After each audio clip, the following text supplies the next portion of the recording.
Deputy CM Shri Konidela Pawan Kalyan గారు అత్యంత ప్రతిష్టాత్మకంగా చేపట్టిన జనవాణి కార్యక్రమానికి విశేష స్పందన లభిస్తుంది.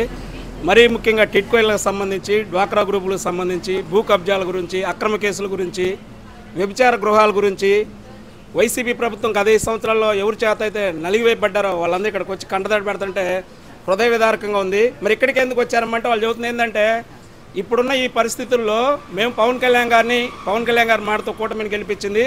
పవన్ కళ్యాణ్ గారి మీద మాకు అపారమైన నమ్మకం ఉంది. ఆ నమ్మకంతో ఇక్కడికి వచ్చాము. ఇప్పటివరకు గత 5 సంవత్సరాలు తిరగని ఆఫీస్ లేదు, తిరగని పార్టీ లేదు, తిరగని నాయకులు లేరు. కానీ మాకు వాళ్ళు చెప్పకూడదు. కానీ మొన్న ఒక ఆమె వచ్చింది ఒంగోలు నుంచి, సార్ ఈ రాష్ట్ర ప్రభుత్వం గత 5 సంవత్సరాల్లో 3 ఎమ్మెల్యేకి నలిగిపోయింది, మందు మగువ మనీ 3తో నలిగిపోయింది అంటే ఇక్కడికి ఎందుకు వచ్చారమ్మా నేను అడిగాను. ఈ 3టికి అతీతంగా ఉంది ఒక కొణిదెల పవన్ కళ్యాణ్ గారు మాత్రం ఆయన దగ్గరే న్యాయం జరిగిద్ది అని చెప్పి వాళ్ళ కళ్ళమ్మ నీళ్ళు చూస్తూ ఉంటే పవన్ కళ్యాణ్ గారి మీద ఈ రాష్ట్ర భవిష్యత్తు ఎలా ఆధారపడిందని చెప్పి వాళ్ళు పవన్ కళ్యాణ్ గారిని గుండెలో పెట్టుకున్నారు.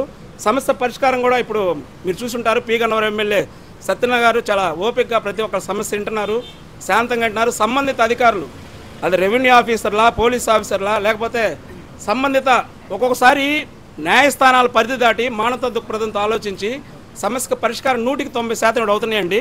ఒక 10% మాత్రమే పవన్ కళ్యాణ్ గారి దృష్టికి, ఎందుకంటే పెద్ద రాష్ట్ర ఇష్యూలు మాత్రమే పవన్ కళ్యాణ్ గారి దృష్టికి వెళ్తున్నాయి.